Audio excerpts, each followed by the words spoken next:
أعوذ بالله من الشيطان الرجيم بسم الله الرحمن الرحيم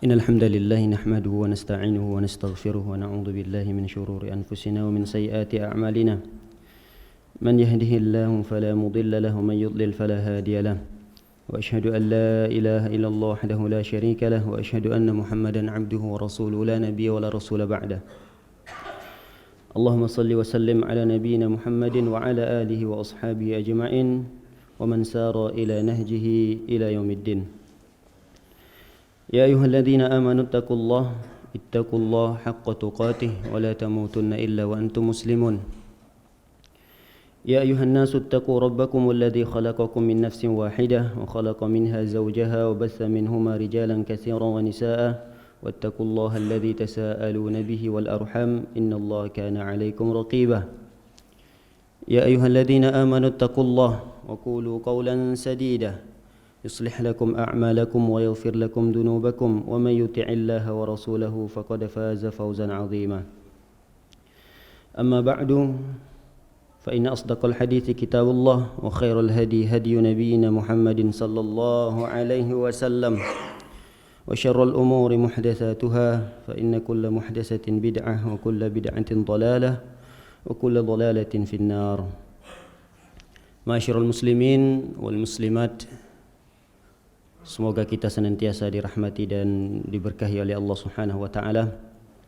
Insyaallah pada pagi yang berbahagia ini kita akan memulai sejarah baru dari sahabat yang mulia, yaitu Az-Zubair ibnu Al-Awwam.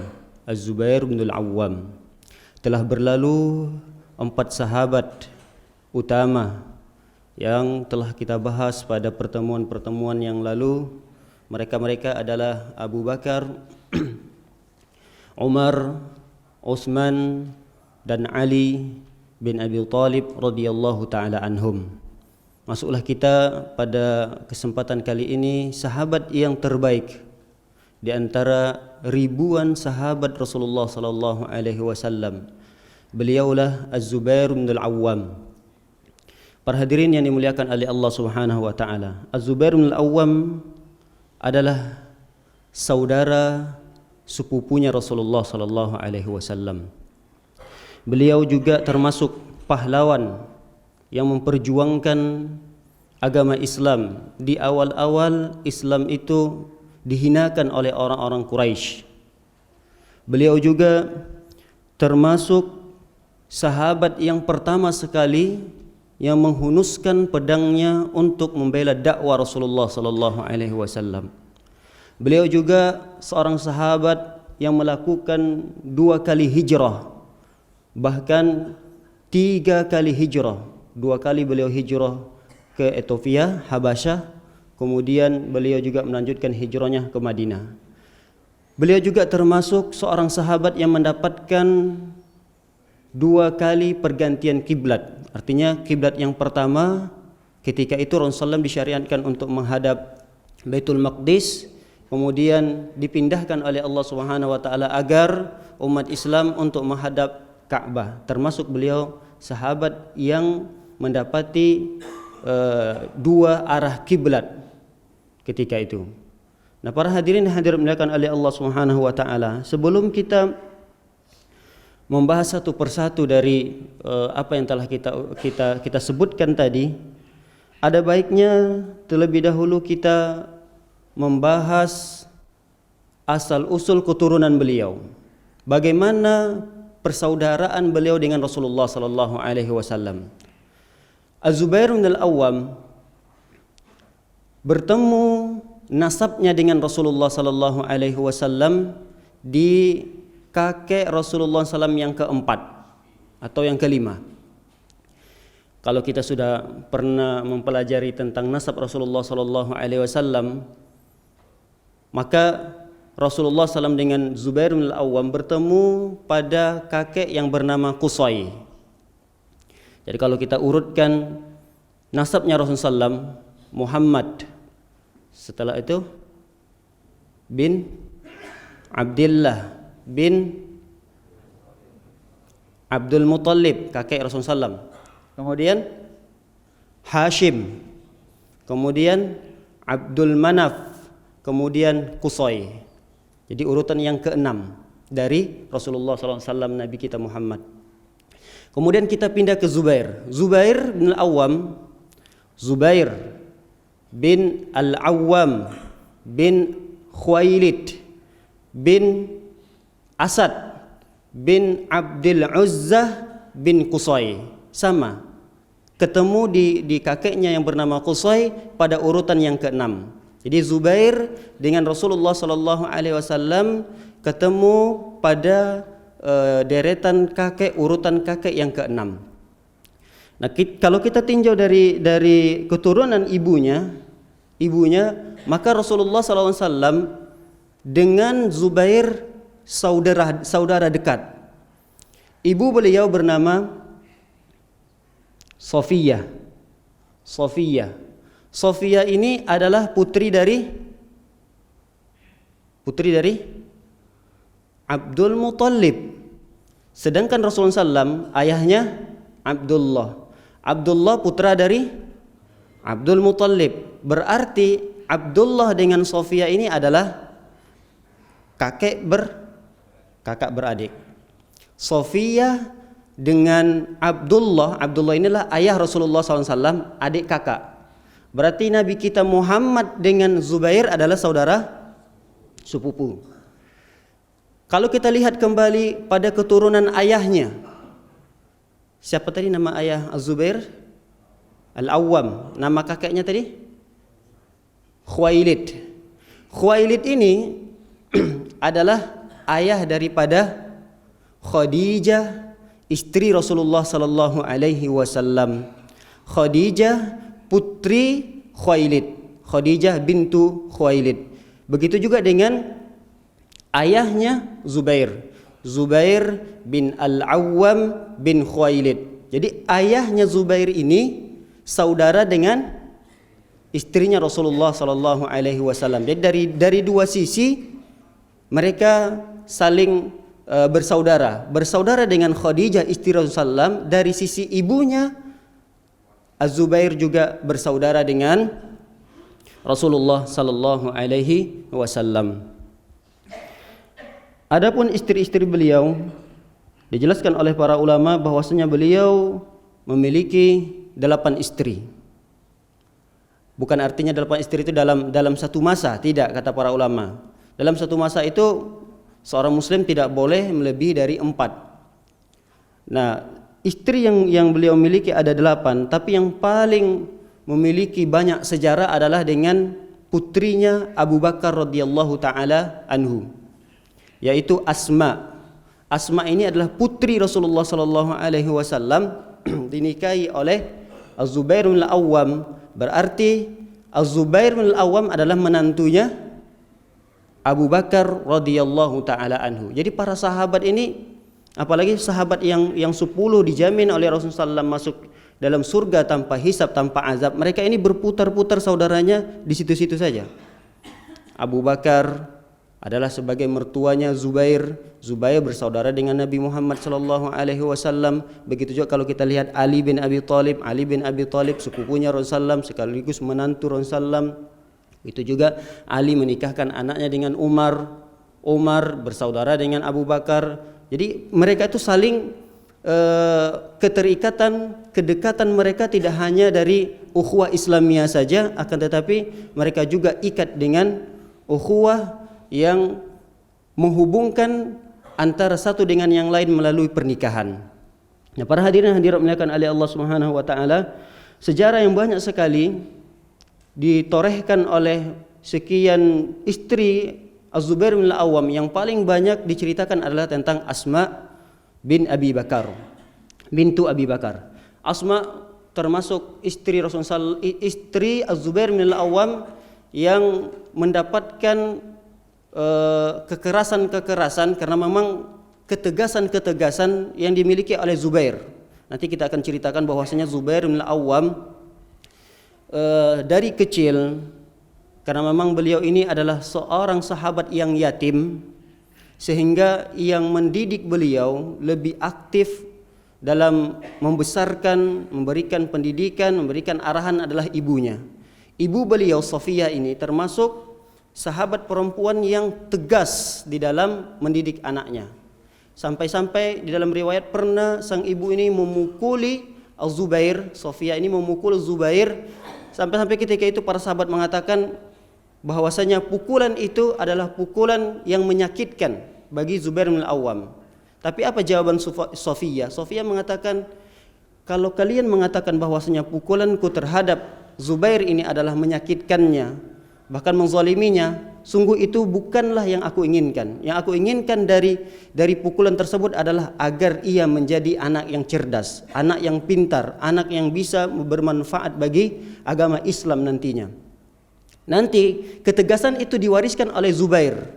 Bahkan Zubair ini sangat tegas dan begitu kokoh pendiriannya terhadap istri-istrinya. Sampai-sampai Asma bintu Abi Bakar ini seringkali mengeluh, mengadu kepada ayahnya Abu Bakar. Tapi apa jawaban Abu Bakar radhiyallahu taala anhu ketika itu? Abu Bakar mengatakan, isbiri, sabar, sabar. Dan termasuk istri Az-Zubair bin Al-Awwam yang paling sabar adalah Asma. Karena memang Asma ini termasuk sahabat perempuan yang sangat pintar di dalam memikat dan mengambil hati suami. Nah, ini insyaallah ada pembahasan khusus pada Asma, putrinya Abu Bakar radhiyallahu taala anhu. Ada beberapa istri-istri Zubair, di antaranya Zainab bin Mursid, ada juga Ummu Khalid, ada juga Ar-Rubab, ada juga Ummu Kulsum, ada juga Al-Halal, Atikah. Atikah ini adalah seorang janda dari Umar bin Khattab. Jadi Atikah ini dulunya adalah istri Umar bin Khattab. Ketika Umar bin Khattab meninggal dunia, lalu dinikahi oleh Az-Zubair bin Al-Awwam. Bahkan ada sahabat mengatakan, barang siapa yang ingin mendapatkan mati syahid, maka nikahilah Atikah. Jadi ketika itu Atikah sudah janda, karena Zubair meninggal dunia di masa kepemimpinan Ali bin Abi Thalib. Nah, ketika Az-Zubair meninggal dunia, para sahabat mengatakan, siapa orang yang ingin mendapatkan kematian dalam keadaan mulia, nikahilah Atikah. Karena Atikah beberapa kali menikah, suaminya ketika itu meninggal dalam keadaan mati syahid. Di antaranya adalah Umar bin Khattab, meninggal dalam keadaan mati syahid. Kemudian menikah dengan Zubair. Zubair pun nanti akan dikisahkan bagaimana kematian beliau, yaitu dalam keadaan mati syahid. Adapun putra dan putrinya, putra dari Zubair ada 11, putrinya ada 9. Berarti total seluruh putra dan putri Zubair ada 20. Di antaranya adalah putra beliau Abdullah, Hamzah, Mus'ab, Khalid, Al-Muhajir, Al-Munzir, Asim, Urwa, Ja'far, Ubaidah, Amr. Ini adalah putra-putra beliau. Dan beliau, kata para ulama, dan beliau memang langsung mengucapkannya, saya sengaja memberi nama putra-putra saya dengan nama sahabat-sahabat yang meninggal dalam keadaan mati syahid. Jadi ada di antara para sahabat-sahabat yang mati syahid, kemudian nama itu dia nukilkan untuk nama anaknya. Harapannya adalah agar anak-anaknya kelak juga mengikuti jejak para sahabat-sahabat yang mati syahid. Nanti akan ada kisah-kisah tertentu, mungkin barangkali tentang putra-putra beliau, bagaimana putra-putra beliau pun ada sebagian besarnya mati syahid bersama pejuang-pejuang Islam. Kemudian adapun putri beliau sangat banyak sekali, di antaranya adalah Khadijah Al-Kubra, Khadijah As-Sughra. Jadi nama putri beliau Khadijah ada 2, Khadijah Al-Kubra, Khadijah yang paling besar, Khadijah As-Sughra adalah Khadijah yang paling kecil. Kemudian Ummul Hasan, Aisyah, Habibah, Sauda, Hindun, Ramlah, Zainab, inilah putri-putri daripada Az-Zubair bin Al-Awwam. Para hadirin hadirat dimuliakan oleh Allah Subhanahu wa taala. Kita telah singgung pada awal pertemuan bahwasanya Zubair bin Al-Awwam dilahirkan, kemudian di masa kecilnya beliau dalam keadaan yatim. Kira-kira umurnya 4 sampai 5 tahun ketika itu meninggallah orang tuanya, ayahnya di dalam sebuah peperangan di zaman jahiliyah. Karena di zaman jahiliyah pun terjadi banyak peperangan. Nah, peperangan tersebut mengakibatkan ayahandanya meninggal dunia. Kemudian dia tinggallah bersama ibunya Sofiyah. Namun Sofiyah ketika itu dalam mendidik anaknya termasuk orang yang sangat tegas. Bukan orang yang sangat galak ya, tapi memang orang yang sangat tegas. Dan ketegasan beliau itu memang memberikan manfaat besar kepada Zubair bin Al-Awwam. Jika seandainya Sofiyah mendidik Zubair bin Al-Awwam seperti pendidikan anak-anak kita di zaman sekarang ini, mungkin Zubair bin Al-Awwam besarnya tidak akan seperti apa yang akan kita ceritakan. Karena Zubair bin Al-Awwam termasuk pahlawan yang membela Rasulullah sallallahu alaihi wasallam dan tidak pernah terluputkan darinya satu peperangan pun. Setiap kali ada peperangan bersama Rasulullah, beliau pasti orang yang paling terdepan untuk menghancurkan barisan-barisan musuh. Ini adalah berkat daripada pendidikan ibundanya yang bernama Sofiyah. Bahkan dalam sebuah riwayat dijelaskan bahwasanya Sofiyah tidak pernah mengajarkan anaknya untuk memiliki rasa takut kepada siapapun kecuali hanya kepada Allah Subhanahu wa taala. Beda dengan pendidikan kita barangkali, agar anak kita anteng, tidak terlalu banyak berkeliaran sana dan ke sini. Kadang-kadang kita nakut-nakuti anak kita. Awas nak, tuh di sana tuh ada hantu. Ayo buruan ke sini.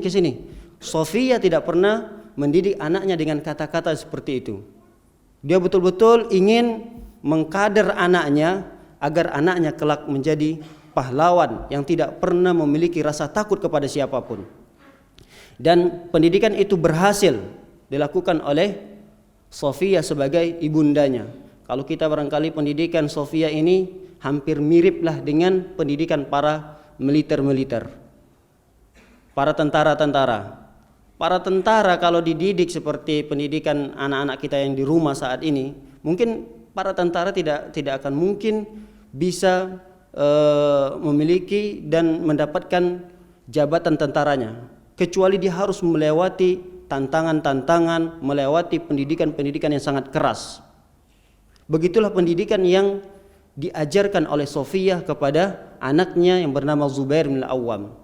Nah, para hadirin hadirat dimuliakan oleh Allah Subhanahu wa taala, Sofiyah mendidik anaknya dengan cara yang begitu tegas. Dan ini keberhasilan seorang ibu, karena ibu adalah madrasah pertama. Kata para ulama adalah ibu di rumah adalah sekolah pertama untuk anaknya. Sebelum anaknya sekolah di luar, yang pertama sekali anak-anak kita akan mendapatkan ilmu adalah dari ibunya. Adapun dari bapaknya barangkali sangat sedikit, karena kesibukan bapak lebih banyak di luar daripada bersama anaknya. Beda dengan ibu kita atau istri kita, maka anak-anak kita dan kita sendiri sebagai anak yang banyak mendapatkan ilmu itu adalah dari ibu. Maka kata para ulama, di balik kecerdasan anak, kepintaran anak, itu ada peran seorang ibu yang cerdas di dalam mendidik anaknya. Begitu juga kalau kita lihat ada pepatah yang mengatakan, di balik keberhasilan suami, di balik kesuksesan suami, juga ada peran istri yang sukses di dalam mendorong suaminya. Tapi bukan artinya jangan disalahpahami. Berarti untuk menambah kesuksesan suami, apakah kita harus menambah? Nah, ini kesalahpahaman. Artinya pendidikan anak, kecerdasan anak, kesuksesan anak itu tidak terlepas dari kecerdasan dan kesuksesan seorang ibu. Maka ibu berperan besar di dalam mendidik anak-anaknya. Para hadirin hadirat muliakan oleh Allah Subhanahu wa taala. Di antara keutamaan-keutamaan Az-Zubair bin Al-Awwam, Az-Zubair bin Al-Awwam memiliki banyak sekali keutamaan-keutamaan. Di antara keutamaan yang beliau miliki adalah beliau salah satu di antara 7 pendahulu para sahabat yang masuk Islam. Jadi belum jumlahnya belasan, belum puluhan, masih hitungan 1, 2, 3, 4 sampai 7 para sahabat yang baru masuk Islam ketika itu, dan beliaulah di antara salah satunya. Jadi beliau orang yang awal-awal mula memeluk agama Islam ini. Di antaranya mungkin Khadijah, kemudian dari kalangan laki-laki adalah Abu Bakar, kemudian dari kalangan anak-anak adalah Ali bin Abi Thalib, termasuk beliau yaitu Az-Zubair bin Al-Awwam, di antara 7 bilangan para sahabat yang ketika itu baru masuk Islam. Nah, ini adalah keutamaan khusus yang dimiliki oleh beliau. Pada usia berapa tahun beliau masuk Islam? Di antara para ulama berbeda pendapat. Ada yang mengatakan bahwasanya beliau masuk Islam di usia 8 tahun. Ada di antara para ulama mengatakan usianya 12 tahun, ada yang mengatakan 15 tahun, ada yang mengatakan 18 tahun. Ini adalah khilaf para ulama mengenai kapan beliau masuk Islam. Kalau kita lihat di sini banyak ulama yang lebih cenderung menjelaskan bahwasanya beliau masuk Islam di usia atau di umur beliau ketika itu sekitar 8 tahun. 8 tahun. Dan di usia 12 tahun beliau sudah membela Rasulullah sallallahu alaihi wasallam dan berani berdiri di saf terdepan untuk membela dakwah Rasulullah sallallahu alaihi wasallam. Kemudian di antara keutamaan beliau adalah beliau salah satu di antara 10 sahabat yang langsung dijamin oleh Rasulullah SAW masuk ke dalam surga. Sebagaimana dalam hadis yang sering kali kita ulang-ulang adalah Rasulullah SAW memberikan jaminan kepada 10 para sahabat tersebut, di antaranya adalah Abu Bakar di surga, Umar di surga kata Rasulullah SAW. Kemudian Utsman di surga, Ali di surga, Talha di surga, Az-Zubair di surga. Kemudian Sa'ad di surga, Sa'id di surga, Abu Ubaidah dan Abdurrahman bin Auf. Ada 10 para sahabat yang langsung diucapkan oleh Rasulullah SAW, direkomendasikan oleh Rasulullah SAW masuk ke dalam surga tanpa harus dihisab dan tanpa harus diazab. Di antaranya adalah Az-Zubair bin Al-Awwam. Di antara keutamaan Az-Zubair bin Al-Awwam adalah beliau termasuk orang yang pertama sekali hijrah di dalam Islam. Orang yang pertama sekali yang hijrah di dalam Islam. Hijrah pertama sekali yang dilakukan oleh para sahabat adalah ketika hijrah ke Habasah, atau lebih dikenal di saat ini adalah Ethiopia. Ketika itu dipimpin oleh seorang raja yang adil yang bernama An-Najasyi. An-Najasyi ini adalah seorang raja yang memimpin negeri Habasah di saat itu, dan kekuasaan Habasah sangat luas, menguasai Afrika, bahkan masuk ke Asia sedikit, yaitu di negeri Yaman. Yaman juga termasuk kekuasaan Habasah di saat itu. Beliau ini, yakni An-Najasyi, termasuk raja yang sangat adil, tidak pilih-pilih di dalam melakukan keadilan terhadap rakyatnya, tidak melihat suku, tidak melihat agama, apapun ajarannya, tetap dia berlaku adil kepada rakyat-rakyatnya. Sehingga Rasulullah SAW menganjurkan, memerintahkan para sahabat-sahabatnya yang terzalimi ketika itu untuk hijrah ke Habasah. Hijrah pertama dilakukan oleh para sahabat yang berjumlah kira-kira 20 orangan, dan 16 dari laki-laki, ada 4 dari perempuan. Kemudian di tahun yang sama sahabat-sahabat yang tadinya hijrah kembali lagi karena mendapatkan kabar bahwasanya umat Islam semakin tersebar di kota Mekah dan umat Islam tidak lagi dizalimi, tidak lagi disiksa, tidak lagi ditindas. Akhirnya mereka berkeinginan untuk pulang ke Mekah karena mendapatkan kabar baik dari beberapa informasi yang mereka dapatkan. Ternyata kabar itu adalah kabar yang bohong, hoax kalau bahasa kitanya. Untuk apa? Untuk agar sahabat itu kembali lagi, kemudian disiksa lagi oleh orang-orang kafir Quraisy. Kemudian hijrahlah yang kedua kalinya ke Habasah. Kira-kira ketika itu jumlahnya lebih banyak dan lebih besar, 120 orang, dalam riwayat 108 orang. Jumlah sahabat yang hijrah yang kedua kalinya ke Habasah lebih banyak dan lebih besar jumlahnya. Nah, para hadirin hadirat muliakan oleh Allah Subhanahu wa taala, apa penyebab Rasulullah SAW memerintahkan para sahabat untuk hijrah? Di antaranya Zubair bin Al-Awwam ini. Di antara sebab yang pernah kita dapatkan, kalau mungkin Bilal bin Rabah kita tahu di antaranya adalah karena beliau mendapatkan siksaan dari berbagai macam siksaan yang dilakukan oleh orang-orang Quraisy. Di antaranya adalah tuannya Abu Lahab. Seperti sahabat yang bernama Sumayyah, sahabat perempuan yang disiksa, diazab oleh orang-orang kafir Quraisy. Begitu juga sahabat-sahabat yang lain. Nah, di antara sebabnya kata para ulama, kenapa Rasulullah sallallahu alaihi wasallam memerintahkan untuk para sahabat hijrah, karena memang mereka mendapatkan intimidasi, celaan, bukan hanya celaan dari lisan, akan tetapi mereka juga mendapatkan siksaan, kezaliman. Mereka dihalangi untuk mendapatkan duniawi yang harusnya semua orang berhak untuk mendapatkannya.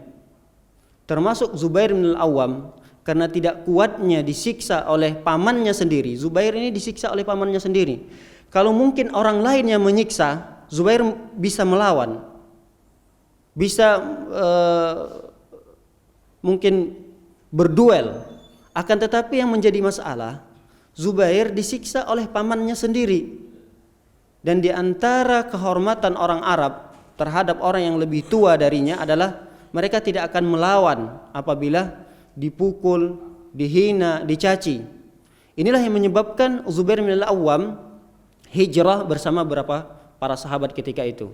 Apa siksaan yang didapatkan oleh Zubair bin Al-Awwam? Yang didapatkan oleh Zubair bin Al-Awwam dari pamannya sendiri adalah ketika itu Zubair bin Al-Awwam dimasukkan ke dalam lipatan gulungan karpet. Jadi kalau kita memiliki karpet, coba kalau kita gulung dalam karpet tersebut seorang anak, setelah itu diikat ujungnya, yang satu lagi dalam keadaan terbuka. Setelah itu di ujung karpet yang dalam keadaan terbuka diisikan asap ke dalamnya. Apa kira-kira yang terjadi pada seorang anak tersebut?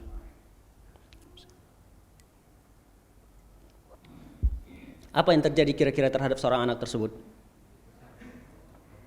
Sulit akan bernafas. Dia akan sulit bernafas. Kenapa? Karena ketika digulung karpet, kemudian diisilah ke dalamnya asap yang begitu banyak. Lalu yang dirasakan oleh Zubair bin Al-Awwam ketika itu adalah sulit untuk bernafas, sesak napasnya. Lalu pamannya mengatakan, "Wahai Zubair, ukhfur bi Rabbi Muhammad adra ankal azab." Wahai Zubair, kafirlah kamu, keluarlah kamu dari ajaran Muhammad. Ukfur, kafirlah kamu, keluarlah kamu dari ajaran Rabb Muhammad. Adra ankal azab, aku akan menghentikan azab ini, aku akan menghentikan siksaan ini. Apa jawaban Zubair bin Al-Awwam? Zubair mengatakan, wallahi lan a'ud, demi Allah aku tidak akan kembali kepada kekufuran abadan selama-lamanya. Lan a'ud ilal kufri abadan, sungguh aku tidak akan kembali kepada kekufuran selama-lamanya. Ini jawaban Zubair bin Al-Awwam. Dan terus penyiksaan ini dilakukan oleh pamannya sampai Zubair bin Al-Awwam tidak mampu dan tidak kuat lagi memikul siksaan tersebut. Akhirnya Zubair bin Al-Awwam pun ikut serta pergi berhijrah bersama beberapa sahabat ke Habasah. Kemudian para hadirin dan hadirat dimuliakan oleh Allah Subhanahu wa taala, ketika beliau melakukan perjalanan hijrah, di saat itu Raja Najasyi didemo oleh beberapa rakyatnya. Didemo, kemudian ingin digulingkan, dikudeta. Dan ini disaksikan oleh beberapa sahabat-sahabat yang ingin mendapatkan keadilan dari raja ini. Di antaranya adalah Ummu Salamah. Ummu Salamah bersama dengan suaminya Abu Salamah, termasuk sahabat-sahabat yang hijrah di awal-awal. Lalu mendapati kabar bahwasanya Raja Najasyi akan digulingkan oleh salah seorang dari rakyatnya sendiri yang mungkin tidak suka dengan kepemimpinan Najasyi ini. Akhirnya Ummu Salamah pun berharap bahwasanya kemenangan itu berada di pihak Najasyi ini. Bahkan ketika itu mereka tidak berani untuk melanjutkan perjalanannya ke Habasah dan mereka harus terkapung-kapung di lautan karena mereka harus menyeberangi Lautan Merah. Mereka tidak berani untuk melanjutkan perjalanannya sampai ke pinggiran ke tepi pantai tersebut karena memang kondisi negara Habasah di saat itu dalam kondisi yang tidak aman. Lalu sahabat mengutus di antara sekian sahabat yang hijrah tadi untuk melihat, memata-matai bagaimana keadaan Raja Najasyi dan bagaimana keadaan kepemimpinannya sekarang. Apakah terjadi kudeta tersebut? Apakah berhasil kudeta tersebut? Lalu yang diutus adalah Az-Zubair bin Al-Awwam. Zubair bin Al-Awwam adalah sahabat yang diutus untuk melihat keadaan. Padahal di saat itu antara kapal berlayar mereka dengan tepi pantai itu sangat jauh. Lalu apa yang dilakukan Zubair untuk bisa menyeberangi jarak antara kapal mereka dengan pantai tersebut? Kata para ulama dalam beberapa riwayat, yang dilakukan oleh Zubair adalah menggunakan qurabah. Jadi kalau kita terjemahkan, tempat minumnya orang-orang Arab terdahulu. Kalau orang-orang Arab terdahulu, tempat minumnya adalah dari kulit-kulit binatang, kulit-kulit hewan yang mereka ambil kulitnya. Jadi cara mengulitkannya mungkin tidak dibelah, tapi cara mengulitkannya bagaimana bisa mengeluarkan daging-dagingnya dalam keadaan kulit itu masih utuh. Dalam keadaan kulit masih utuh. Jadi ujung daripada tempat air tersebut diikat. Itulah yang dijadikan pelampung oleh Zubair bin Al-Awwam agar bisa sampai mendapatkan kabar tentang bagaimana situasi, kondisi kepemimpinan An-Najasyi di saat itu. Dan ini menunjukkan keberanian yang dimiliki oleh Zubair bin Al-Awwam. Zubair bin Al-Awwam ketika itu umur dan usianya kira-kira masih belasan tahun, kata para ulama. 19 atau 18 tahun. 19 sampai 18 tahun. Jadi kalau kita anggaplah beliau itu masuk Islamnya pada tahun ke-15. Jadi beliau itu usianya 15. Walaupun ada ulama mengatakan tadi usia beliau masuk Islam adalah 8 tahun, anggaplah kita ambil di tengah-tengah. 15 tahun beliau masuk dalam agama Islam. Pada tahun berapa kenabian hijrah itu diperintahkan oleh Rasulullah? Berapa tahun kenabian? Pada tahun ke-5. Jadi setelah 5 tahun Rasulullah menjadi nabi, hijrah pertama sekali terjadi ke negeri Habasah. Nah berarti kalau 15 tahun tambah 5 tahun, kira-kira berapa usia beliau? 20 tahun. Kalau kita mengambil pendapat kira-kira umur beliau 8 tahun, berarti tambah 5 tahun, berapa usia beliau? 13 tahun.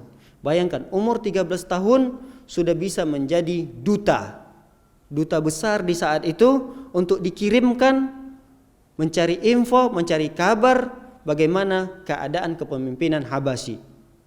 Nah ini kalau kita bandingkan dengan usia-usia anak-anak kita di tahun-tahun itu, mereka bisa apa? Bagaimana sholat mereka, bagaimana akhlak mereka terhadap orang tua. Kita tidak usah bertanya kepada anak kita di usia-usia itu tentang hal-hal yang besar. Hal-hal yang kecil saja, bagaimana keadaan anak kita di usia-usia belasan tahun. Lihat bagaimana sholat mereka, lihat bagaimana akhlak mereka, lihat bagaimana kepedulian mereka terhadap lingkungan. Nah, ini hal-hal yang kecil. Tapi di zaman Rasulullah SAW, anak-anak di usia yang masih belasan tahun itu tidak ada bedanya dengan puluhan tahun. Mereka berlomba-lomba untuk melakukan kebaikan-kebaikan yang banyak di dalam agama Islam tersebut. Nah, para hadirin hadirat dimuliakan oleh Allah Subhanahu wa taala, ketika sampailah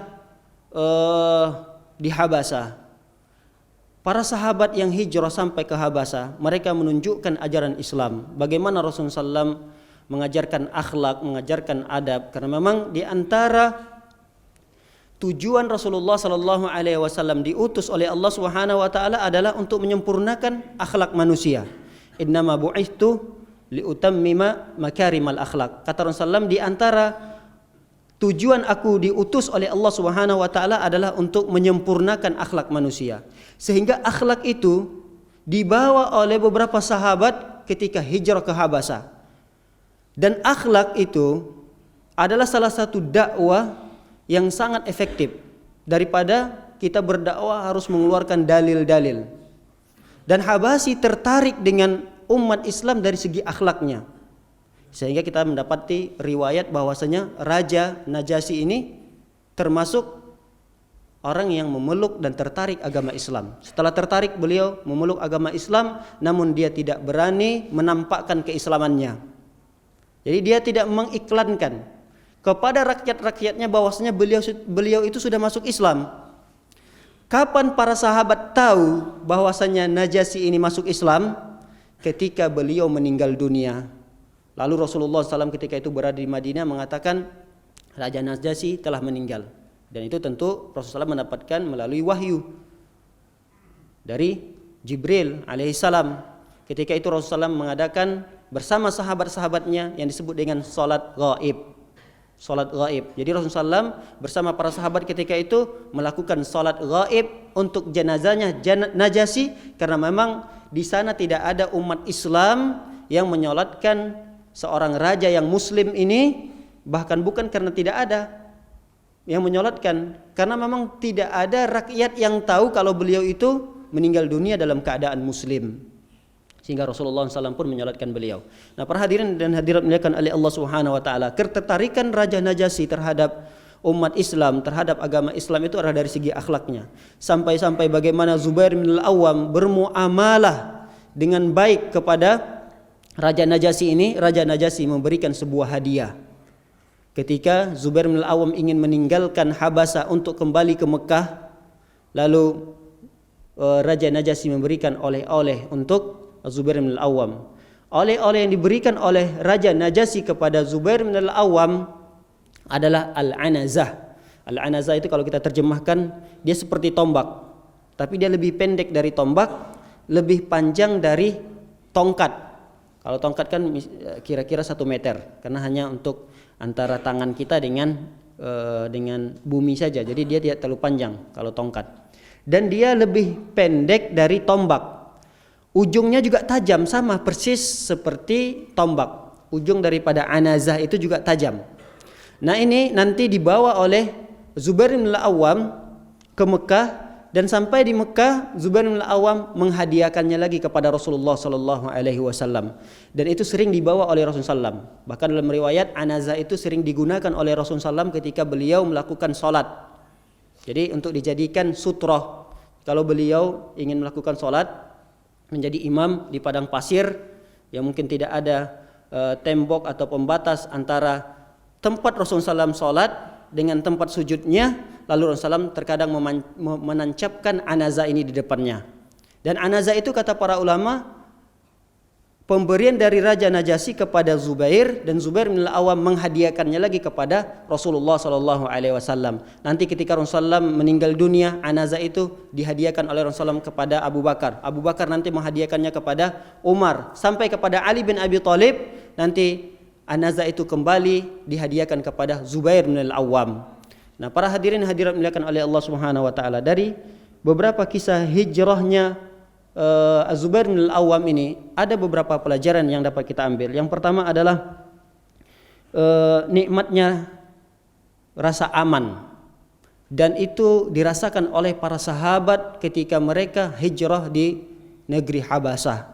Mereka sangat bebas di dalam mempraktekkan, mengamalkan ibadah yang mereka dapatkan dari Rasulullah sallallahu alaihi wasallam. Bahkan mereka pun ikut merasa tidak nyaman ketika ada rakyat-rakyat Raja Najasyi ketika itu ingin mendemo dan menumbangkan Raja Najasyi. Nah, oleh karenanya para hadirin hadirat dimuliakan oleh Allah Subhanahu wa taala, saat ini kondisinya kita dalam keadaan aman. Kita bisa belajar, kita bisa ngaji, kita bisa sholat berjamaah. Pemerintahan kita tidak melarang kita untuk melakukan itu. Ini adalah nikmat yang sangat besar yang harus kita syukuri. Jangan sampai ada kesalahan-kesalahan yang mungkin terjadi pada kepemimpinan pemimpin kita. Itu mungkin kesalahan yang mungkin bisa kita perbaiki dengan cara apa yang telah diajarkan oleh Rasulullah SAW. Tidak dengan cara mohon maaf dengan sebagian besar saudara-saudara kita dari kaum muslimin, mereka melakukan aksi damai misalnya. Walaupun ini adalah aksi yang tidak menularkan kekerasan, tidak melahirkan kekerasan, tapi kita tidak tahu bisa jadi ada kelompok yang ketiga, orang yang ketiga ingin mengadu domba antara rakyat dengan pemerintah. Yang terjadi apa? Yang terjadi bisa jadi kehancuran, pertumpahan darah. Memang asal muasal niat baik dari para saudara-saudara kita yang melakukan demo adalah untuk meminta keadilan, agar diberikan keadilan itu diberikan kepada seluruh rakyat misalnya, atau kesalahan-kesalahan yang lain, namun bukan dengan cara yang tidak diajarkan oleh Rasulullah sallallahu alaihi wasallam. Walaupun memang caranya baik, maksudnya cara yang mereka sudah organisir, kemudian cara yang mereka lakukan itu sudah disepakati, tidak boleh begini, tidak boleh begitu, tidak boleh kita melakukan kekerasan di dalam aksi tersebut. Walaupun akan tetapi kita tidak tahu ada kelompok-kelompok yang ingin mengadu domba, yang ingin melihat kaum muslimin tertumpahkan darahnya. Kita tidak tahu. Maka siapa yang bisa menjamin sekian ribu di antara para saudara-saudara kita itu ada orang-orang yang menyusup, kemudian ingin mengadu domba antara para aparat dengan rakyat biasa. Oleh karenanya para hadirin dimuliakan oleh Allah Subhanahu wa taala, cara yang seperti ini sebaiknya tidak dilakukan oleh kaum muslimin. Jika ingin menasihati para pemimpin, nasihatilah mereka dengan cara yang baik yang diajarkan oleh Rasulullah SAW, dengan perwakilan-perwakilan saja. Jadi jangan ikut-ikut, karena kita tidak tahu menahu bagaimana cara menasihati para pemimpin, dan kita tidak mampu melakukan itu kecuali dengan perwakilan-perwakilan rakyat yang telah kita wakilkan. Nah, mereka lah yang berkewajiban untuk menasihati pemimpin-pemimpin kita. Adapun cara-cara yang tidak diajarkan dalam Islam, mohon kiranya untuk kita tidak ikut serta dalam hal tersebut, karena ini bisa membahayakan keamanan diri kita sendiri dan keamanan negara Indonesia yang kita cintai ini. Para hadirin dan hadirat dimuliakan oleh Allah Subhanahu wa taala, di antara pelajaran yang bisa kita ambil adalah al-anazah yang diberikan oleh Raja Najasyi kepada Az-Zubair bin Al-Awwam. Sebagaimana Zubair bin Al-Awwam diberikan al-anazah tersebut, lalu dihadiahkan lagi kepada Rasulullah sallallahu alaihi wasallam, menunjukkan bahwasanya berdakwah dengan perbuatan lebih berpengaruh daripada kita berdakwah dengan lisan. Terkadang kalau kita berdakwah di keluarga dengan mengeluarkan dalil, ratusan dalil, ini tidak boleh, dalilnya dari Rasulullah begini-begini, terkadang keluarga tidak dan lambat responnya. Mungkin respon akan tapi barangkali setahun 2 tahun. Tapi dengan cara akhlak ini lebih mempengaruhi orang yang ingin kita dakwakan. Dari tutur bicara kita, kemudian tingkah laku kita, kemudian kebaikan-kebaikan kita kepada mereka, ini akan mempengaruhi dakwah al-Islam ini. Dan itu dipengaruhi oleh Az-Zubair bin Al-Awwam beserta beberapa para sahabat terhadap Raja Najasyi sendiri. Kemudian al-anazah itu digunakan oleh Rasulullah SAW terkadang untuk sholat. Ini juga ada pelajaran penting yang ingin saya sampaikan khususnya kepada jamaah al-ikhlas, yang sering sekali saya mendapati ada beberapa jamaah kadang ketika masuk ke masjid ingin melakukan sholat, namun sholat yang ingin mereka kerjakan, sholat tahiyatul masjid kah, sholat wudhu kah, terkadang jauh dari sutroh. Ya, sutroh itu bisa berupa tembok-tembok yang berada di depan, kemudian ada tiang-tiang. Nah, kalau tidak ada tembok dan tiang, sebaiknya mendekat. Karena kata Rasulullah SAW, "Idza shalla ahadukum falisalli ila sutroh." Jika kalian wahai para sahabat ingin melakukan sholat, sholatlah menghadap sutroh. Wal yadnu minha, dan mendekat, bukan hanya menghadap sutroh, bukan hanya sekedar menghadap sutroh, tapi mendekat dengan sutroh. Adapun hukum sutroh berbeda pendapat para ulama. Ada yang mengatakan wajib, ada yang mengatakan sunnah. Nah, kalau seandainya kita mengambil pendapat bahwasanya mendekat dengan sutroh hukumnya sunnah, pendapat yang mengatakan sunnah. Baik, misalnya ada para jamaah yang datang padahal di depan masih kosong, kemudian ada yang sholat di saf yang terakhir, kemudian akan menyulitkan jamaah-jamaah yang lain untuk masuk. Kenapa? Karena ketika itu mau masuk, waduh ada yang sholat, ada yang di sana, ada yang di sana, ada yang di situ. Sehingga apa? Sehingga jamaah-jamaah yang ingin melakukan sholat 5 waktu akan kesulitan masuk. Mau lewat dari mana nih? Di sini ada yang sholat, ada yang sholat. Karena ada larangan dari Rasulullah SAW untuk melewati orang yang sedang sholat. Khususnya sutra ini disunnahkan adalah ketika kita sholat sendirian dan ketika menjadi imam. Nah kalau dia meyakini bahwasanya sutra itu wajib, nah, makanya para hadirin dan hadirat dimuliakan oleh Allah Subhanahu wa taala, jika antum sebagiannya ada yang mengatakan bahwasanya menghadap sutra atau mendekati sutra hukumnya wajib, maka usahakan mencari sutra yang dia tidak bergerak. Misalnya seperti dinding atau tiang, ini adalah sutra yang tidak bergerak. Adapun menjadikan sutra orang lain, misalnya di saf terakhir, saf 3 terakhir, ada orang yang sedang duduk, yang baru selesai mengerjakan sholat. Barangkali dia ingin baca Al-Quran, ketika itu dia menjadikan orang yang sedang duduk itu sutrohnya. Sutroh ini adalah penghalang ya Bapak-Bapak sekalian, penghalang antara orang yang sholat dengan tempat sujudnya. Jadi ada penghalang, apakah itu tas, benda apa saja ataukah orang.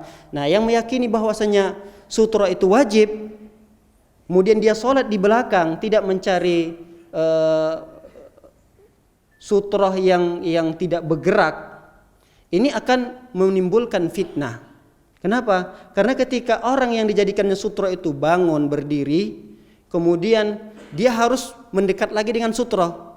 Apa yang dia lakukan? Terkadang apa yang dia lakukan?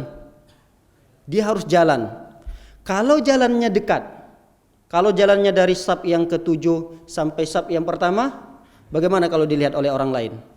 Dan orang itu baru masuk ke dalam masjid, artinya baru saja baru mulai masuk masjid, kemudian ada dia lihat jamaah sholatnya dalam keadaan berjalan. Kira-kira ya perbuatan ini menimbulkan fitnah atau tidak? Menimbulkan fitnah. Oleh karenanya para hadirin yang hadirat dimuliakan oleh Allah Subhanahu wa taala, sutra hukumnya sunnah. Dan kami sangat-sangat menganjurkan untuk mendekati sutra, tapi carilah sutra yang tidak bergerak dan itu berada di depan-depan saf. Jangan memulai salat tahiyatul masjid atau salat apa saja sunnah kemudian masuk masjid, langsung kita salat di sekitaran pintu yang sering dilewati oleh jamaah. Wah masjidnya terlalu jauh, safnya ada 10 lagi ke depan. Kemudian waktu qomatnya tinggal 2 menit lagi. Ya udah dapat yang terdekat saja. Allahu Akbar. Kenapa? Karena 2 menit atau 3 menit lagi akan iqamah. Nah, ini selayaknya untuk dihindari oleh para jamaah sekalian, dan sutra ini sangat penting menjaga kekhusyukan dalam salat kita dan tidak membuat orang lain berdosa. Kalau kita pakai sutra, orang lain akan mudah, saya mudah lewat di sini karena ada sutrohnya. Tapi kalau kita sholat tanpa memiliki sutra, orang ragu mau lewat di mana karena tidak ada sutra penghalang agar orang lain bisa melewati antara dirinya dengan tempat sujud.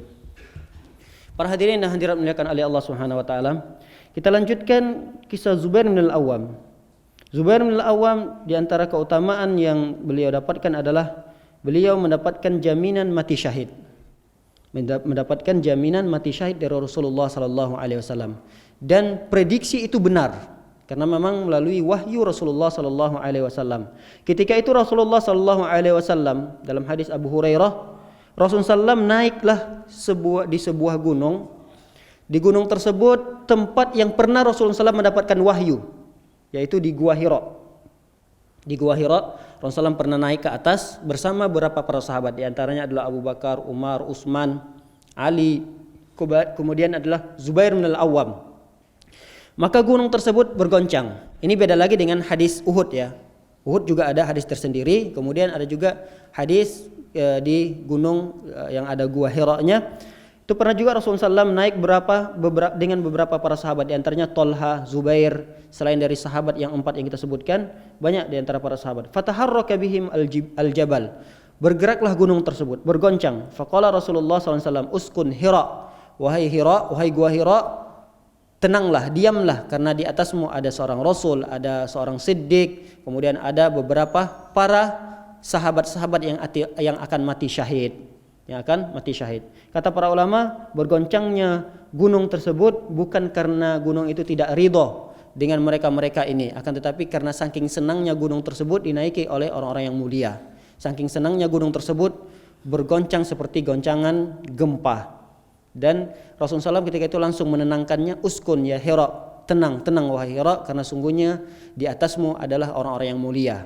Nah, para hadirin dimuliakan oleh Allah Subhanahu wa taala, Zubair bin Al-Awwam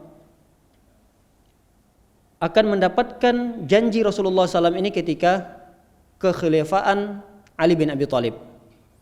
Lalu di antara beliau dengan Rasulullah SAW di masa bersama Rasulullah SAW, sampailah nanti pada kewafatan beliau, syahidnya beliau mengikuti seluruh peperangan-peperangan.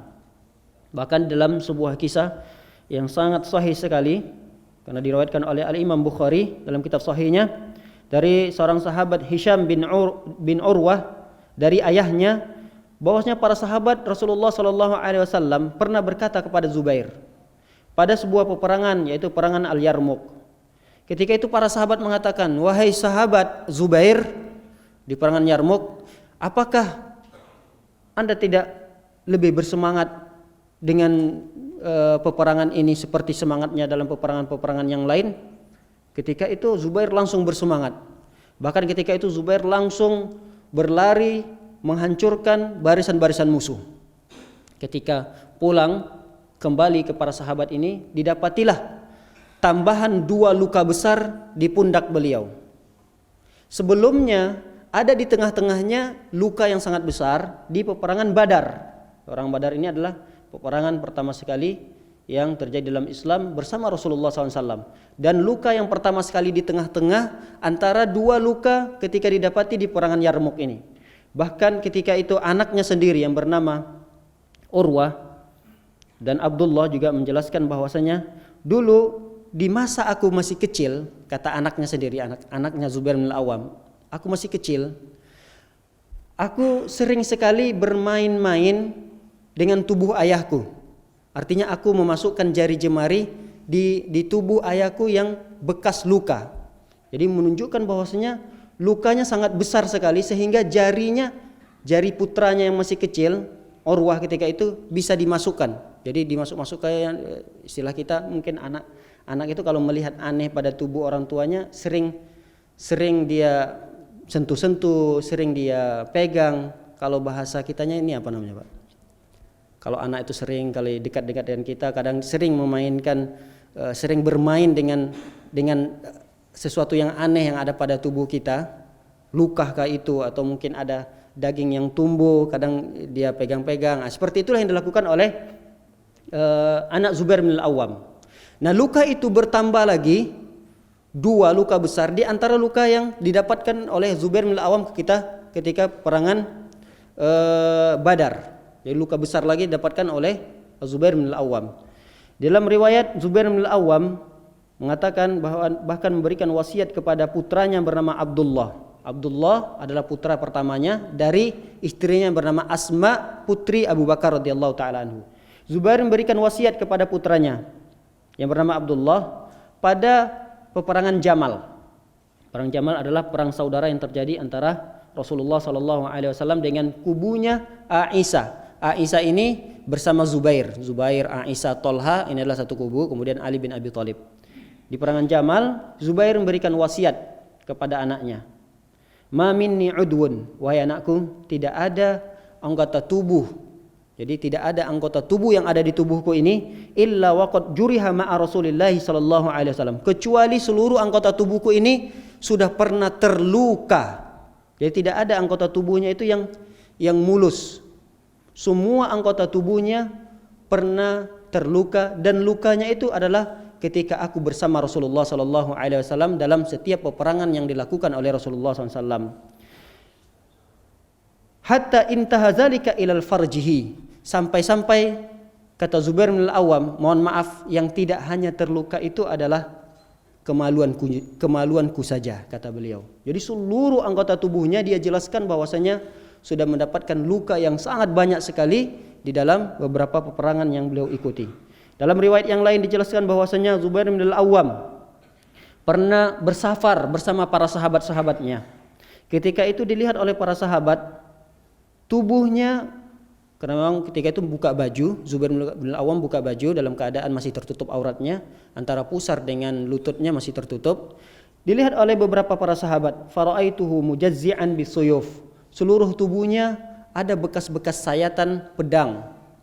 Sampai-sampai ada suatu yang lebih diperinci oleh sahabat ini, wa inna fi sadrihi, sungguh pada dadanya, li amsilil uyuni al-ghairah min at-ta'ni war-ramyi. Sampai di dadanya itu terlihat ada seperti dua bola mata, bekas daripada luka tombak dan panah. Jadi itu berbekas seperti ukiran mata di dadanya, di sebelah kiri dan sebelah kanannya. Kata sahabat ini adalah, saya melihatnya itu adalah bekas luka dari tombak dan panah yang pernah menancap di tubuhnya. Itu dalam peperangan yang beliau lakukan bersama Rasulullah SAW. Sehingga beliau mengatakan kepada sahabat tersebut, sahabat yang bertanya kepada Zubair tersebut, beliau mengatakan, wallahi ma minha, demi Allah, tidak ada luka yang ada di anggota tubuhku tersebut illa ma'a Rasulullah sallallahu alaihi wasallam wa fi sabilillah, kecuali luka yang ada di tubuh ini aku dapatkan bersama Rasulullah SAW dan ketika aku berjihad di jalan Allah Subhanahu wa taala. Beda mungkin luka-luka yang ada di tubuh kita, bekas luka tubuh kita. Mungkin itu karena kenakalan kita, karena mungkin pernah nyuri mangga tetangga kemudian jatuh, terjadilah jahitan-jahitan, kemudian pernah berantem dengan teman masa kecil, terjadilah beberapa jahitan di kepala. Nah, ini mungkin karena kenakalan kita. Tapi Zubair bin Al-Awwam, beliau menjelaskan bahwasanya bekas luka yang ada di tubuhnya tidak pernah terjadi kecuali ketika itu bersama Rasulullah SAW dan ketika berjihad di jalan Allah Subhanahu wa taala. Para hadirin yang dimuliakan oleh Allah Subhanahu wa taala, di antara keutamaan Zubair bin Al-Awwam adalah beliau termasuk saudara Rasulullah SAW. Ada hubungan darah dengan Rasulullah SAW. Kalau bahasa sekarangnya orang-orang Muslim sebagian besar yang ada di Indonesia, Zubair bin Al-Awwam ini termasuk Habib lah. Habib. Karena kan kalau pengertian Habib di pengertian orang-orang mayoritas kaum Muslim di Indonesia kan keturunan Rasulullah SAW. Keturunan Rasulullah SAW. Jadi Habib yang paling besar kehabibannya di saat ini adalah, kalau memang kita ingin menjelaskan tentang Habib, berarti adalah Zubair bin Al-Awwam. Walaupun Habib yang sesungguhnya adalah Rasulullah SAW. Jadi Habibnya para Habib adalah Rasulullah SAW. Nah, keturunan Rasulullah SAW yang memiliki hubungan darah dengan Rasulullah SAW juga termasuk Habib kalau kita pengertikan dengan pengertian saat ini. Nah, para hadirin yang dirahmati oleh Allah SWT. Namun Habib Zubair bin Al-Awwam ini ketika meninggal dunia, para sahabat-sahabat, para tabi'in, para murid-muridnya tidak pernah mengkultuskan beliau. Tidak pernah ketika meninggal Zubair bin Al-Awwam ini, seorang Habib yang besar ini, tidak pernah dikunjungi kuburannya dalam keadaan mereka meminta-minta kepada Habib Zubair ini. Beda dengan situasi dan kondisi sebagian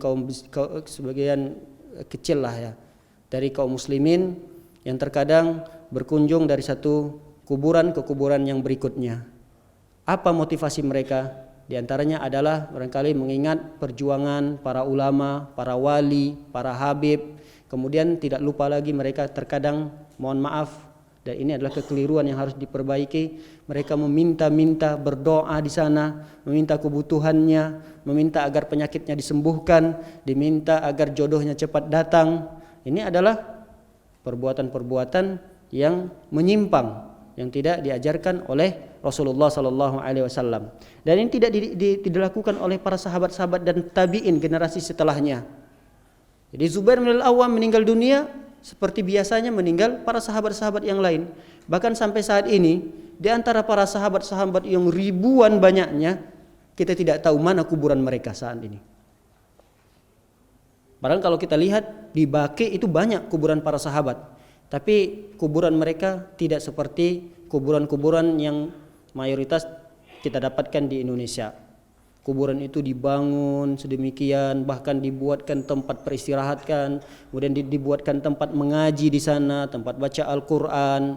Kuburannya sangat besar. Ini adalah kekeliruan yang sangat besar terjadi di kaum muslimin yang ada di Indonesia. Kalau kita lihat kuburan-kuburan yang ada di Saudi, subhanallah, tidak ada kuburan-kuburan yang mewah. Walaupun dia adalah keturunan raja, bahkan raja sekalipun meninggal dunia, kuburannya tidak dibangun dengan bangunan yang begitu mahal.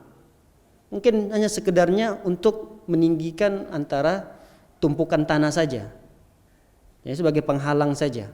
Kemudian taruhlah batu, kemudian terkadang tidak ada namanya. Kalau memang sudah saatnya kuburan tersebut harus diganti dengan jenazah yang baru, maka kuburan itu akan digali lagi. Jadi para sahabat-sahabat Rasulullah SAW tidak ada kuburannya yang terlalu dibesar-besarkan, apalagi dibangun, diperindah, dipercantik. Nah, ini yang terjadi di sebagian besar kaum muslimin yang ada di Indonesia.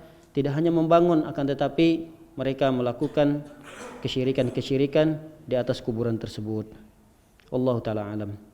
Kemudian para hadirin yang hadir dimuliakan oleh Allah SWT, di antara keutamaannya selain beliau adalah sepupu Rasulullah, ada hubungan darah dengan Rasulullah, beliau juga adalah salah satu dari 6 para sahabat yang ditunjuk oleh Umar sebagai Dewan Surah. Jadi ketika Umar bin Khattab sedang sakratul maut, ditikam oleh Abu Lu'lu' al-Majusi, kemudian Umar menunjuk beberapa sahabat. Ada 6 sahabat ketika itu. Di antaranya adalah Zubair, Ali bin Abi Thalib, Utsman bin Affan, Abdurrahman bin Auf. Ada 6 para sahabat. Nah, 6 para sahabat ini akan bermusyawarah. Siapa kira-kira yang akan menggantikan Umar bin Khattab? Jadi tidak dengan cara melibatkan seluruh para sahabat. Hanya melibatkan 6 para sahabat saja, yang nanti 6 ini mengerucut kepada 2 sahabat. Jadi mereka itu saling tolak-tolak. Zubair bin Al-Awwam saja yang menjadi khalifah penggantinya. Kata Zubair bin Al-Awwam, bukan saya yang berhak, Ali bin Abi Thalib saja. Ali bin Abi Thalib ketika itu menolak, yang lebih berhak adalah Utsman bin Affan. Semua mutar, tidak ada yang menerima agar amanah itu diemban oleh mereka. Akhirnya dari 6 ini mengerucutlah kepada 2 orang, yaitu Ali bin Abi Thalib dan Utsman bin Affan.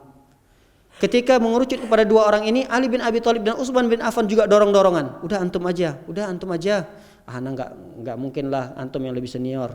Nah begitulah terusnya di antara keduanya ini. Akhirnya di antara para sahabat-sahabat yang 6 tadi, kemudian Zubair bin Al-Awwam menyebutkan keutamaan Utsman begini, keutamaan Ali begini, keutamaan Utsman begini. Ternyata keutamaan Utsman yang melebihi sedikit dari keutamaan Ali. Akhirnya Utsman lah ditunjuk pengganti Umar bin Khattab radhiyallahu taala anhu ketika itu. Nah, di antara 6 sahabat itu termasuk di dalamnya adalah Zubair bin Al-Awwam. Dan kata para ulama, Zubair bin Al-Awwam atau 6 Dewan Syurah tadi tidak ditunjuk kecuali memiliki ilmu, kapasitas ilmu yang sangat besar, memandai dalam hal tersebut. Berarti Zubair bin Al-Awwam termasuk orang yang terpercaya dan memiliki keilmuan yang diakui oleh para sahabat Rasulullah sallallahu alaihi wasallam. Para hadirin dan hadirat dimuliakan oleh Allah Subhanahu wa taala, yang terakhir barangkali Zubair bin Al-Awwam juga memiliki keutamaan, dan keutamaan tersebut disebutkan dalam sebuah hadis yang sahih bahwasanya beliau memiliki pedang. Bahkan beliau diberikan gelar oleh Rasulullah sallallahu alaihi wasallam pedang yang pertama sekali terhunus di dalam membela agama Islam dan membela Rasulullah SAW adalah pedangnya Zubair bin Al-Awwam. Kita tahu bahwasanya Umar bin Khattab, kita tahu banyak pejuang-pejuang, pahlawan-pahlawan di zamannya para sahabat Rasulullah SAW. Tapi yang paling pertama sekali yang pernah mengeluarkan pedang dari sarungnya untuk membela Rasulullah SAW adalah Zubair bin Al-Awwam. Dan itu dikisahkan oleh beberapa para ulama. Di antaranya adalah sebuah kisah yang menjelaskan bahwasanya Zubair bin Al-Awwam ketika itu masuk Islam. Setelah masuk Islam, dia mendengarkan bahwasanya Rasulullah sallallahu alaihi wasallam dibunuh, disiksa oleh orang-orang Quraisy, diculik oleh orang-orang Quraisy. Ketika diculik, lalu Rasulullah dibunuh. Nah, berita itu didengar oleh Zubair bin Al-Awwam. Fa kharaja Zubair. Ketika mendengar berita tersebut, Zubair pun bergegas keluar dari rumahnya, wa huwa gulamun ibnu isnai asyarah. Ketika itu dia masih kecil, gulam itu masih kecil, belum beranjak pada usia mukallaf. Mukallaf itu dibebankan syariat. Masih usianya kecil, bahkan dijelaskan di sini masih usianya 12 tahun. Biyadihi saif, ketika dia keluar masih usia 12 tahun membawa sebuah pedang. Faman ra'ahu ajiba, setiap orang yang melihat Zubair ini yang masih kecil tersebut mengeluarkan pedang, dia tenteng-tenteng pedang ke sana ke sini. Setiap orang yang melihat Zubair semuanya pada kagum, pada kaget. Faqala, lalu berkata, al-ghulamu ma'ahu saif. Jadi para sahabat-sahabat dan orang-orang Quraisy pun melihat, seorang anak kok nenteng-nenteng pedang, kok bawa pedang, kata mereka dalam keadaan keheranan. Hatta atan Nabi sallallahu alaihi wasallam. Kemudian dia sampailah ke rumah Rasulullah sallallahu alaihi wasallam, mendapati ternyata Rasulullah ada di rumah. Jadi berita yang dia dapatkan bahwasanya Rasulullah diculik dan dibunuh ternyata itu adalah berita bohong. Setelah dia datang ke rumah Rasulullah ternyata dia mendapati Rasulullah SAW ada di rumahnya. Lalu Rasulullah berkata, "Malaka ya Zubair?" Wahai Zubair, Rasulullah pun kaget. Wahai Zubair, ada apa denganmu? Kenapa kamu bawa pedang? Fa akhbarahu, lalu Zubair pun mengabarkan kepada Rasulullah SAW, wa qala ataitu adribu bisayfi man akhazaka ya Rasulullah. Wahai Rasulullah, aku datang membawa pedang ini adalah untuk aku tebaskan pedang ini kepada orang yang menculikmu ya Rasulullah. Jadi inilah sebab kenapa Rasulullah SAW memberikan gelar kepada Zubair bin Al-Awwam, orang yang pertama sekali menghunuskan pedangnya dalam Islam, karena memang beliaulah orang yang pertama sekali ingin membela Rasulullah SAW ketika mendapatkan berita yang tidak baik tentang Rasulullah SAW. Dalam riwayat yang lain kata para ulama, Ja'a Zubair bisayfihi. Zubair datang menemui Rasulullah SAW dengan pedangnya. Faqala Nabi SAW, malaka ya Zubair. Lalu Rasulullah SAW pun berkata kepada Zubair, ada apa denganmu wahai Zubair? Qala ukhbirtu annaka ukhidta. Aku mendapatkan berita ya Rasulullah bahwasanya engkau diculik dan dibunuh ya Rasulullah. Qala fakunta sani'an madza? Madza kunta sani'an? Kira-kira kalau betul berita itu, apa yang ingin engkau lakukan wahai Zubair? Kalau betul berita itu, apa yang ingin engkau lakukan? Kata Zubair mengatakan, kuntu adribu bihi man akhadaka. Sungguh aku akan tusukkan pedang ini, akan aku tebaskan pedang ini kepada orang yang menculik dan membunuhmu wahai Rasulullah. Lalu ketika itu Rasulullah SAW fada'a lahu wa sayfahu. Lalu Rasulullah SAW pun mendoakan Zubair dan mendoakan pedangnya. Mendoakan Zubair dan mendoakan pedangnya. Maka hasil dari doa tersebut kata para ulama, Zubair bin Al-Awwam tidak pernah absen dari peperangan. Dan pedangnya selalu membuat Zubair bin Al-Awwam menjadi sosok orang yang paling nomor satu dan ditunjuk sebagai pahlawan, ditunjuk sebagai panglima perang di setiap peperangan yang dilakukan bersama Rasulullah sallallahu alaihi wasallam. Inilah para hadirin yang dimuliakan oleh Allah Subhanahu wa taala, sedikit tentang perjalanan para sahabat yaitu Zubair bin Al-Awwam, tentang beberapa keutamaan beliau. Masih ada beberapa keutamaan beliau yang belum sempat kita sampaikan pada pertemuan yang singkat ini. InsyaAllah akan kita lanjutkan pada pertemuan yang berikutnya. Mohon maaf jika ada kata yang salah, yang menyakitkan perasaan, atau perkataan yang barangkali menorehkan luka di dada. Saya mohon maaf dan mohon ampun kepada Allah Subhanahu wa taala di dalam kesalahan-kesalahan membaca ayat-ayat Al-Quran atau hadis-hadis Rasulullah sallallahu alaihi wasallam. Akhiru da'wana wa sallallahu ala nabiyyina Muhammadin wa ala alihi wa sahbihi wasallam ajma'in. Wa sallallahu ala alihi wa ashabihi wa ikhwanihi. Subhanakallahumma wa bihamdik asyhadu an la ilaha illa anta astaghfiruka wa atubu ilaik. Assalamu alaikum warahmatullahi wabarakatuh.